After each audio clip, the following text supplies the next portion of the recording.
बहुत बहुत शुक्रिया, थैंक यू सो मच भैया जी। कहीं में आप सभी लोगों का बहुत बहुत स्वागत है। बातचीत के सिलसिले को जोड़ने के लिए रोज की तरह मैं आपके बीच में हाजिर हूं। हाँ, एक बात सूचना यह है कि अगला हफ्ता जो है वो बिहार में होगा और शुरुआत गया से होगी और मैं गया से पहला शो शुरू करूंगा और उसके बाद पूरे बिहार में आपसे मुलाकात होती रहेगी।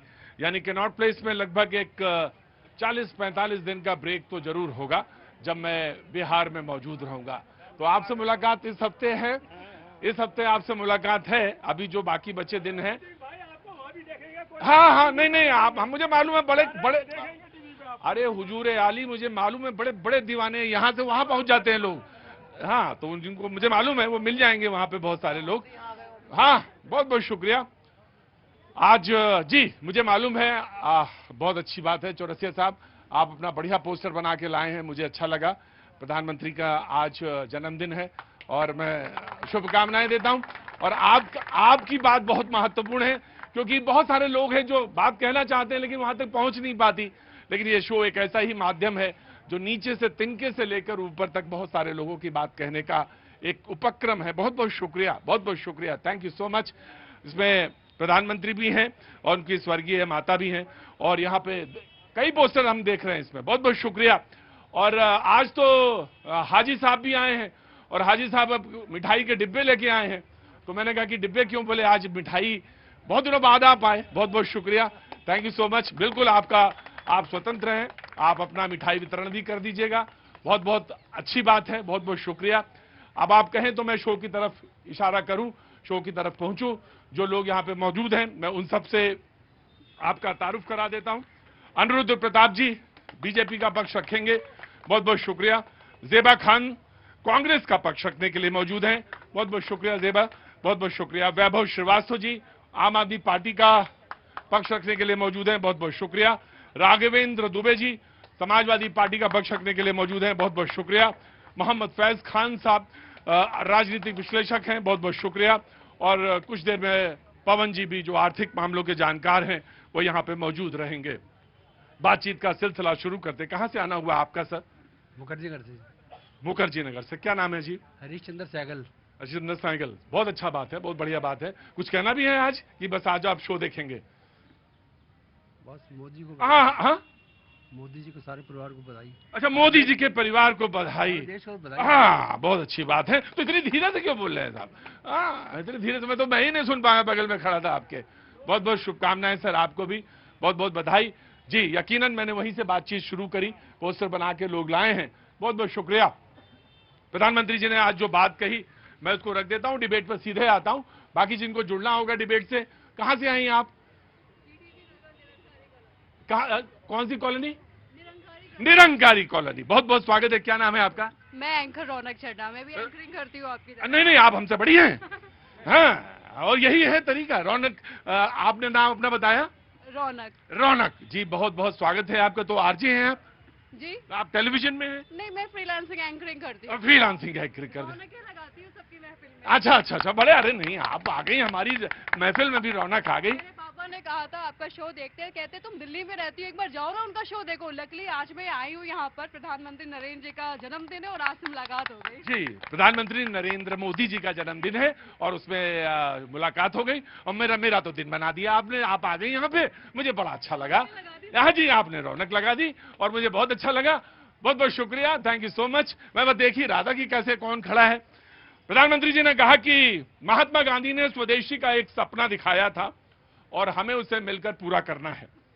मैं चाहता हूं कि 2047 तक विकसित भारत बने। एक सपना 2047 का कि एक विकसित भारत नजर आए। ये त्योहारों का समय है, यानी फेस्टिवल शुरू होते हैं। ये त्योहारों का समय है और हमें स्वदेशी का मंत्र याद रखना है। मेरे 140 करोड़ देशवासी से हाथ जोड़कर प्रार्थना है, आप जो भी खरीदें वो देश का ही बना हो। उसमें बाद में वो ये भी कहते हैं कि वो चीज आप लें जिसमें एक किसी भारतीय श्रमिक का पसीना उसमें छुआ हो या गिरा हो। और ये बात वही संदर्भ में कह रहे हैं क्योंकि दीपावली है और इस त्योहार में लोग एक दूसरे को गिफ्ट देते हैं। तो क्यों ना स्वदेशी से बना हुआ सामान एक दूसरे को गिफ्ट किया जाए। बातचीत का आगाज करता हूं।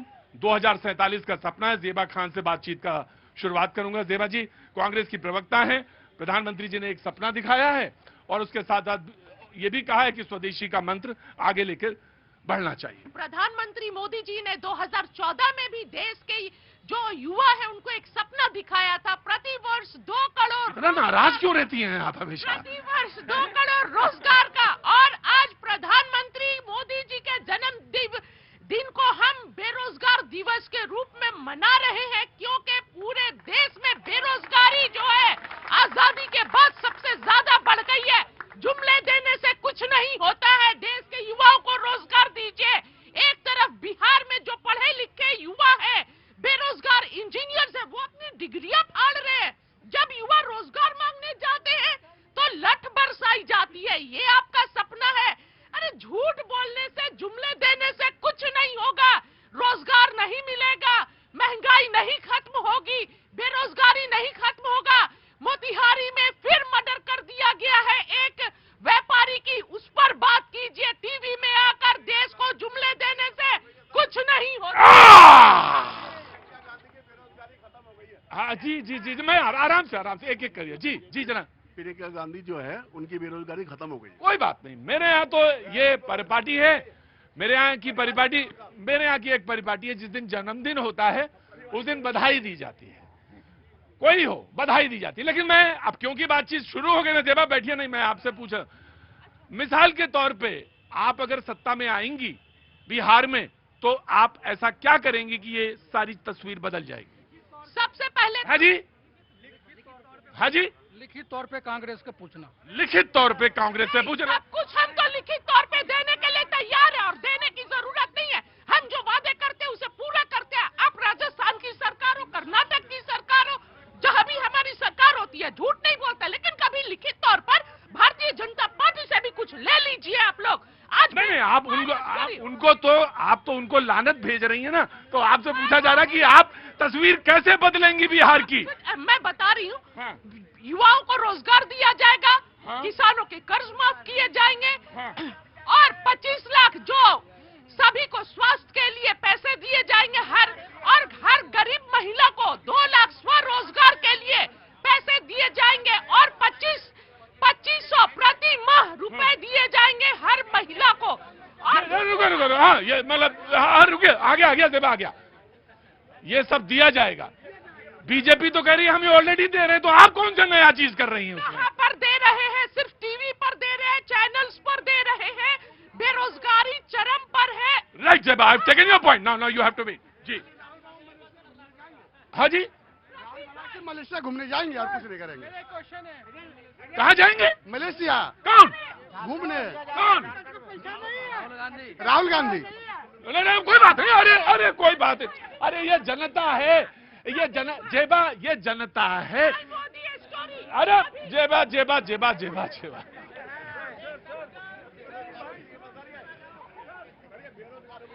ये ज़ेबा, ये जनता है, इसको सब पता रहता है, इसको सब पता रहता है। ऐसा मैं आ जाऊंगा। एक मिनट। Zeba, this is not the way. Zeba, this is not the way. हाँ जी, not the BJP will respond. आज भारत के यशस्वी प्रधानमंत्री, प्रधान सेवक आदरणीय नरेंद्र मोदी जी का जन्मदिन है। मैं और आप लोगों की तरफ से उनको 75वां जन्मदिन है भाई। उनको हार्दिक बधाई। आज के शुभ अवसर पर मैं राजनीति के गजनी राहुल गांधी की बात नहीं करना चाह रहा हूं। आज मैं बताना चाह रहा हूं कि नरेंद्र मोदी जी का जो जीवन है, वो संकल्प से सिद्धि तक भी भारत की विकास की जो गाथा उन्होंने लिखी है, जो उन्होंने विकास लिखा है, जो एक गरीब परिवार से आए हुए, एक चाय बेचने वाले परिवार से आए हुए लोग हैं, उन्होंने किस तरीके से उन्होंने देश की विकास की।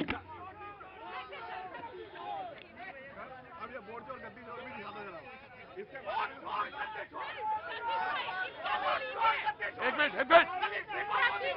लो जी,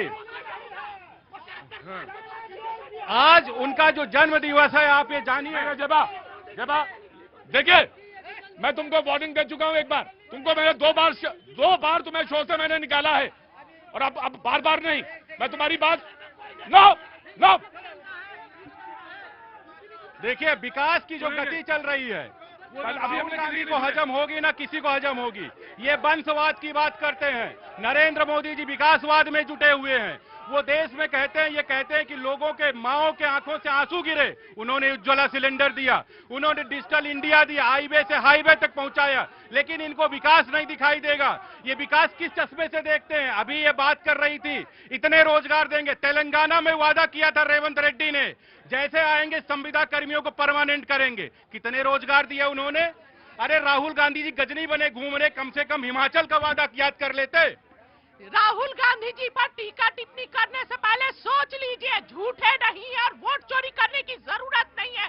और एक विधानसभा में एक घर में 4000 वोटर्स के पते चलते हैं। और झारखंड में मैया सम्मान योजना के तहत हम पैसे जहां भी जो भी वादे किए हैं सब पूरे किए जा रहे हैं।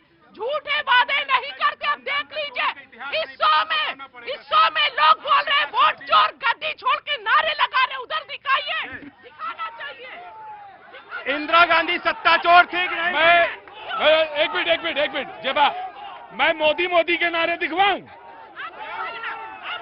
मोदी मोदी के नारे लगे कि नहीं लगे? मोदी सत्ता चोर, गद्दी छोड़।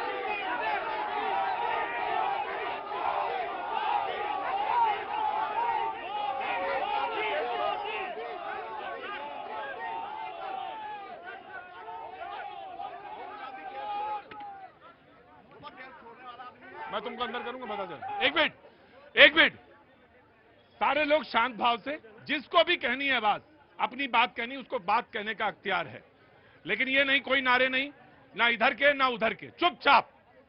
और जो मैं जानता हूं जिनकी शक्ल पहचानता हूं, रोज जो बाल काट के कलर करके आते हैं उनको भी जानता हूं। बारिश हो जाए तो, ज्यादा बारिश हो जाए तो कलर निकल जाए, मैं उनको भी जानता हूं। इसलिए रंगे हुए सियारों को मैं अच्छी तरह से पहचानता हूं। आम आदमी पार्टी वेरी क्विक। रुको भाई आम आदमी पार्टी को बोले दो भाई। क्यों नहीं आम आदमी पार्टी को क्यों नहीं बोलने दोगे? सबसे पहले तो हम भारत के प्रधानमंत्री नरेंद्र मोदी जी को उनके जन्मदिन पे बहुत बहुत बधाई देते हैं। प्रधानमंत्री जी की लंबे आयु की कामना करते हैं। और इसी के साथ साथ प्रधानमंत्री जी का रिटायरमेंट भी आज अनाउंस हो गया है, तो इसलिए उसके लिए भी उनको बधाई देते हैं। प्रधानमंत्री नरेंद्र मोदी जी और भारतीय जनता पार्टी, बता रहा हूं, प्रधानमंत्री नरेंद्र मोदी जी ने और भारतीय जनता पार्टी ने एक पैरामीटर बनाया था कि 75 साल जिसके पूरा होंगे उनको वो मार्गदर्शन मंडल में भेज देंगे और रिटायरमेंट ले लेंगे। आडवाणी जी, जोशी जी, इस तरह के कई उदाहरण हैं। लेकिन अब आते हैं यहाँ के मुद्दे पे, क्योंकि मुद्दे पे जनता को सबसे जरूरत होती है उनके मुद्दे पे। भारत की आज का मुद्दा भी है कि विकसित भारत की हम बात कर रहे हैं, हम स्वदेशी भारत की बात कर रहे हैं। अरे भारत मतलब इसलिए हम भारतीय जनता पार्टी को कहते हैं, लोग नाली के गैस से जाए बनाने वाली पार्टी है। स्वदेशी बना रहे हैं। सरदार पटेल की मूर्ति रखाई, सरदार पटेल की मूर्ति गुजरात में मेड इन चाइना बनाई गई और इस पे स्वदेशी बोलते हैं भारत के प्रधानमंत्री। विकसित भारत की बात करते हैं। यूएस से आने वाला कपास, कॉटन की जो इंपोर्ट ड्यूटी है वो 0% कर दी। क्यों? क्योंकि वो जो चच्चा बैठे हैं ट्रंप, उन्होंने नस दबा दी। और यहां पर जो कपास का किसान है वो मर रहा है क्योंकि उसकी फसल यूएस से आने वाली फसल से कम लागत में हो गई है। ये भारतीय जनता पार्टी एक और दिवस आज मना रही है, सबको जानना चाहिए, वो है जुमला दिवस। भारतीय जनता पार्टी ने और प्रधानमंत्री नरेंद्र मोदी ने एक से एक जुमले फेंके। क्या फेंके? 2 करोड़ रोजगार प्रतिवर्ष, किसानों की आय दुगनी, 2022 तक सबको पक्के मकान। और ये पूरा पत्री लेके आया हूं, देखो पढ़ी लिखी पार्टी से हूं, पूरी पत्री लेकर आया हूं उनके मैनिफेस्टो की। क्या लिखा था? 2,500 रुपए। यही दिल्ली के जो वोटर्स हैं, दिखाइए जो दिल्ली के वोटर्स हैं, माताओं बहनों को 2,500 रुपए प्रति माह देंगे सम्मान राशि। कहा गया? ये दूसरा नहीं, सुनते जाइए, देखते जाइए। सिलेंडर फ्री देने का वादा किया था, 500 रुपए में सिलेंडर देने का वादा किया और जुमला बोल के बढ़ा दिया। और ये हरियाणा में सब चीजें मिल रही है। और एक मिनट, अरे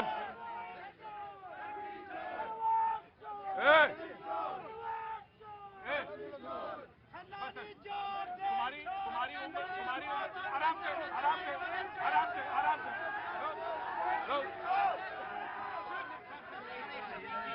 हाँ सर, हरियाणा में बीजेपी है, तीसरी बार भी बनी है, वहाँ पे हर तरह की सुविधा मिल चुकी है। कहाँ से आना हुआ? सर मैं दिल्ली से हूँ। क्या नाम है? मेरा नाम यूनुस नाम है। यूनुस, रुको भाई। यूनुस, यूनुस क्या काम करते हो बेटा? सर मैं अकाउंटेंट हूँ। अकाउंटेंट? कहाँ पे? यही जॉब करता हूँ मैं, नांगलोई में। नांगलोई में अकाउंटेंट है? यार बंद कर ले यार बेटा। हाँ मतलब उसमें कोई दिखाने की जरूरत थोड़ी ना है। ये ऊपर वाली बंद करो, अकाउंटेंट बिल्कुल नजर आओ अकाउंटेंट। बोलो यूनुस। सर मेरा ये ना बीजेपी से एक सवाल है। बोलो, बीजेपी से सवाल पूछो। प्लीज, ये सच्चे वादे क्यों नहीं करते? हाँ जैसे? जैसे कि एक सच्चा वादा दिखा दें। एक मिनट भाई, अरे भाई, अरे भाई, भाई आराम से। हाँ, बीजेपी सच्चे वादे क्यों नहीं करती? बोलो यूनुस, बोलो। बीजेपी से मेरा वादा है, ये सच्चे वादे क्यों नहीं करती है? जैसे? जैसे कि मतलब बेरोजगारी में, विकास में, मतलब बीजेपी। तुम तो अकाउंटेंट हो, है ना? एक मिनट रुको, एक मिनट। अरे यार ऐसा नहीं, ऐसा ये गलत बात है, ये बहुत गलत बात है। मैं ये कह रहा हूं कि तुम 2013 में कितने लोग इनकम टैक्स पे करते थे और 2025 में कितने देते हैं, और कितने प्रोविडेंट फंड 2013 में थे और 2025 में? तुम अकाउंटेंट हो गुरु तुम्हें? हाँ तुम्हें, हाँ। मैं अपना सवाल रखूंगा सर, मैं अपना सवाल रखूंगा। हाँ रखो यार। नहीं तो सवाल को मेरा भी पूछने का तरीका है। मैं ये चाहता हूँ, बीजेपी से ये सवाल करना चाहता हूँ, आप सच्चे वादे क्यों नहीं करते? आप भाई सच्चे वादे क्यों नहीं करते? बिल्कुल सच्चे वादे करिए। देखिए, अभी अकाउंटेंट है, इनकम टैक्स कितने लोग भरते थे, कितने लोग इनकम टैक्स भर रहे हैं, एक अकाउंटेंट को ये चीज नहीं पता है। नहीं, जरूरी नहीं है ना पता हो, जरूरी नहीं है ये भी। अरे साहब, मैं कंप्यूटर, ये तो मेरा काम है, ये पता है, इसलिए पता है। भले मैं राजनीति में काम कर रहा हूँ, लेकिन एल्गोरिदम आज भी मुझे पता है कैसे लगता है। ये है झूठा पार्टी खड़े हैं, पंजाब को उड़ता हुआ पंजाब बना के बैठे हुए हैं। वहां वादा किए थे 2500 रुपए महिलाओं को देंगे, पता चलता साहब भाग गए, यहां से तड़ी पार हो गए दिल्ली से, और वहां जाके बैठे। ये बहन आई हुई है गजनी वाले कांग्रेस से, राहुल गांधी गजनी। भूल गए कि बैलेट चोर राजीव गांधी क्या थे, भूल गए इंदिरा गांधी ने सत्ता चोरी कैसे की थी, भूल गए कि नेहरू ने कैसे अंबेडकर को चोरी से हरवाया था, मौलाना को चोरी से जितवाया था। ये चोरों की खानदान है, इनको आज प्रतीक भाई ने बोल दीजिए, हमारे देश के शहीदों का अपमान नहीं कर सकते हैं। अगर अभी हम इन्हें वोट चोर बोल दें और झूठे बोल दें, बताइए वीर अब्दुल हमीद के घर गए कि नहीं गए? आतंकवादियों के मरने पर सोनिया गांधी के आंसू में आंसू आ जाते हैं, शहीदों के सम्मान ये करते, अपमान करते हैं। बताइए वीर अब्दुल हमीद बोलने दीजिए, नहीं उन्हें 2.5 साल बाद इवेंट मैनेजमेंट। नहीं, एक मिनट बहन, जेबा शहीदों का अपमान, कौन से शहीद का अपमान? कौन से? राजीव गांधी देश के लिए उनका खून नहीं गया है क्या? आप राजीव गांधी के बारे में इस तरह की बातें कर रहे हैं, लगातार बेइज्जत करते हैं। ये लोग पहुंचते हैं, उनके आप क्या करने पहुंचते हैं? प्रतीक भाई चुप कराइए, प्रतीक भाई चुप कराइए। जिन्ना के कब्र पर कौन जाता है फूल चढ़ाने? नवाज शरीफ की माता के लिए गिफ्ट कौन लेके जाता है? पाकिस्तान बिना इंफॉर्मेशन के बिरयानी खाने कौन जाता है? और गेम कौन खेल रहा है? एशिया कप में गेम कौन खेल रहा है? एशिया कप में गेम कौन खेल रहा है? एक तरफ ऑपरेशन सिंदूर जारी है और दूसरी तरफ आप क्रिकेट मैच। राइट, जनाबे आली, फैज, मोहम्मद फैज, आ रहा हूं, जरूर पूछ लेना मेरे मालिक, जरूर पूछ लेना जी। मोहम्मद फैज। बिस्मिल्लाहिर्रहमानिर्रहीम। भाई, अरे भाई लड़ाई ना करो यार। मोहम्मद फैज। बिस्मिल्लाहिर्रहमानिर्रहीम। भारत माता की वंदे। अल्लाह रब्बुल इज्जत खालिक के कायनात से हम दुआ करते हैं कि प्रधानमंत्री श्री नरेंद्र मोदी जी को अल्लाह उम्र दराज करे, उनको सेहतमंद रखे, उनकी हर जायज तमन्ना को पूरा करे और उनके नेतृत्व में भारत 2047 में विकसित भारत बने।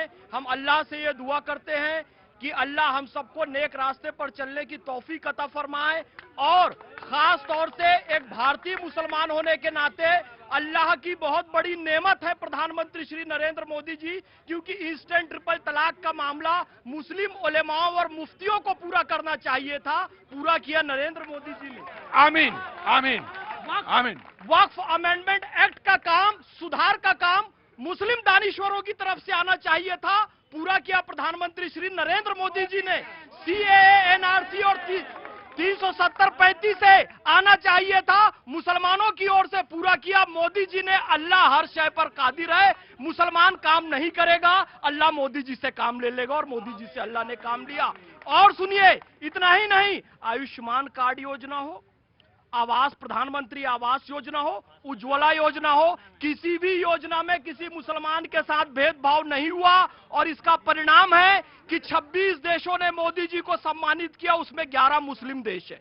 अभी और सुनिए, अभी और सुनिए आप सब, मैं आपको बताना चाहता हूं कि सुनिए, हम मान रहे हैं मोदी जी को, मोदी जी आधुनिक युग के कर्मयोगी हैं, 21वीं सदी के सावरकर हैं। सुनिए, मैं काम गिना रहा हूं, सुनिए। अरे एक मिनट, आप मेरी बात को कंफ्यूज नहीं कीजिए। आज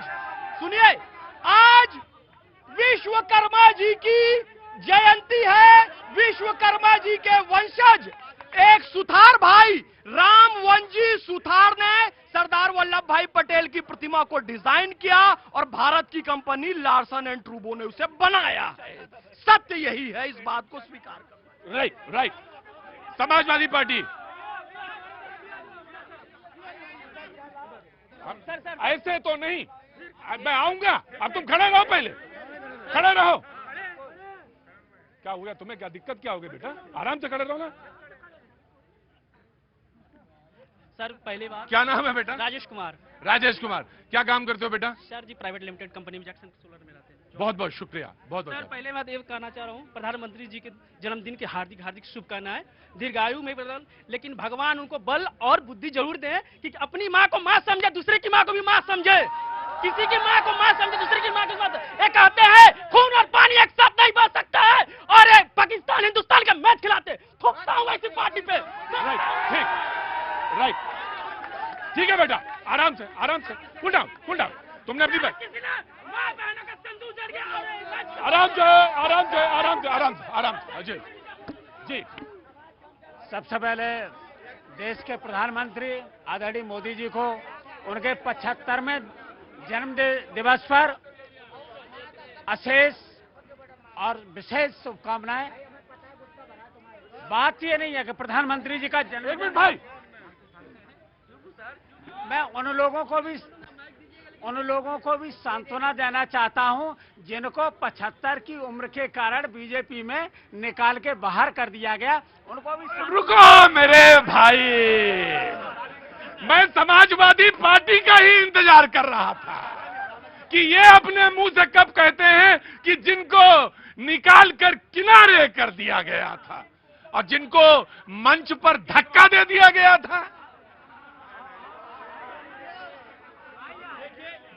आ गया ना, बोलेंगे वही, बोलेंगे समाजवादी, जिनको धक्का दे दिया गया था और जिनको कहा गया था चचा अब किनारे। फिर क्या हुआ मुरली मनोहर जोशी जी का? बड़ी याद आ रही है। दूसरे का आडवाणी जी का क्या?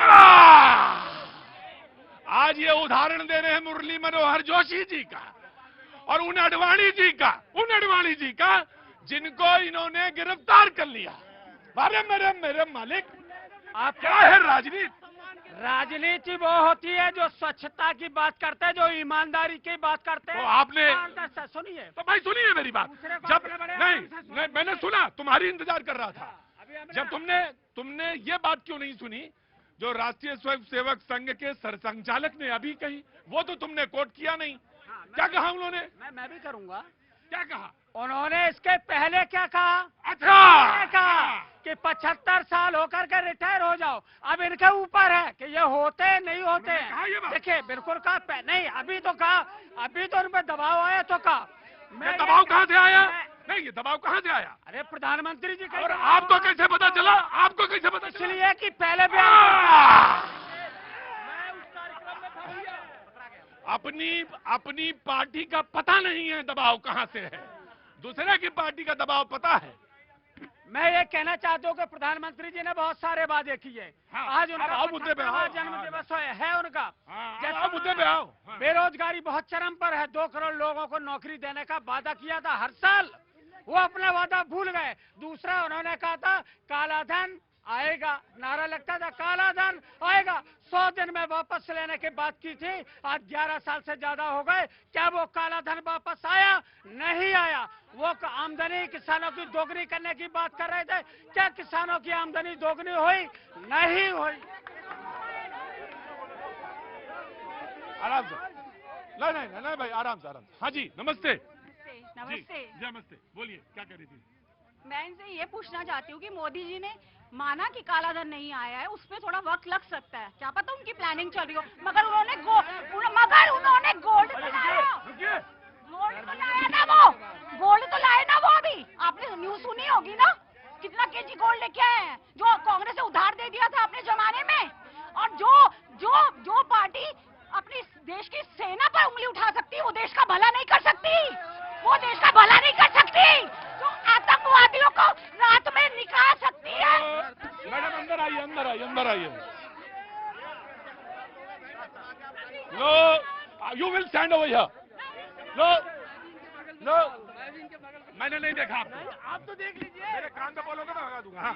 भगाइए क्यों सर? देश की शौर्य पे जो उंगली उठा सकती है ना, सवाल उठा सकती है, जिसे किसी को हक नहीं है। वो अपने जीवन से खेलते हैं, उनके परिवार कितना सेक्रीफाइस करते हैं, मगर राहुल गांधी हमेशा उन पे उंगली उठाते हैं। ठीक है, ये क्या सही है किसी पार्टी का? और वो देश का भला कर सकते हैं, वो भला कर सकते हैं। अब आओ, इधर आओ। यहाँ, हाँ जी, एक मिनट। मुझे बोलने दीजिएगा। और मैं ये बोलना चाहती हूँ, जो सेना के शौर्य के नाम पर वोट मांगे, वो भी देश का भला नहीं कर सकता है। अच्छा, वो भी नहीं भला, ये भी नहीं भला। हाँ। देश का सगा नहीं हो सकता है। जो सेना के शौर्य पर, सेना के पराक्रम पर, और जो पार्टी ये बोले कि सेना मोदी जी के कदमों के नीचे है, वो भी कभी देश का भला नहीं कर सकता है, वो भी कभी भला नहीं कर सकता है। और माई मोदी स्टोरी पूछिए, उन बेरोजगारों की स्टोरी पूछिए, जो पढ़े लिखे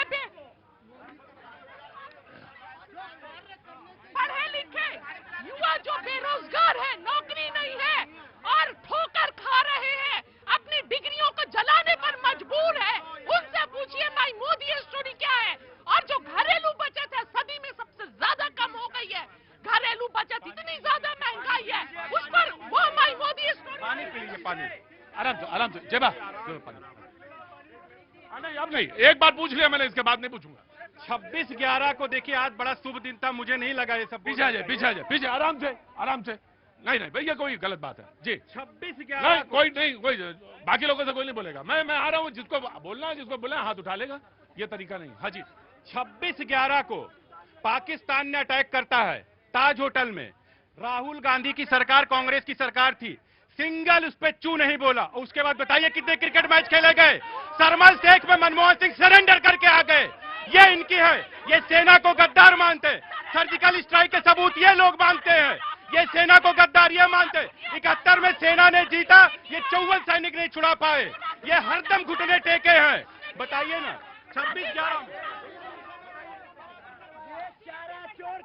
26/11 हुआ। एक मिनट, नहीं ठीक है, 26/11 हुआ। एक मिनट, 26/11 हुआ। मनमोहन सिंह प्रधानमंत्री थे, उन्होंने पाकिस्तान के प्रधानमंत्री को बुलाया और उन्हीं के बगल में बैठे आके, और मैच देखा पूरा। और आज आप सवाल पूछ रहे हैं। 56 इंच के सीना का ऐलान नहीं किया था।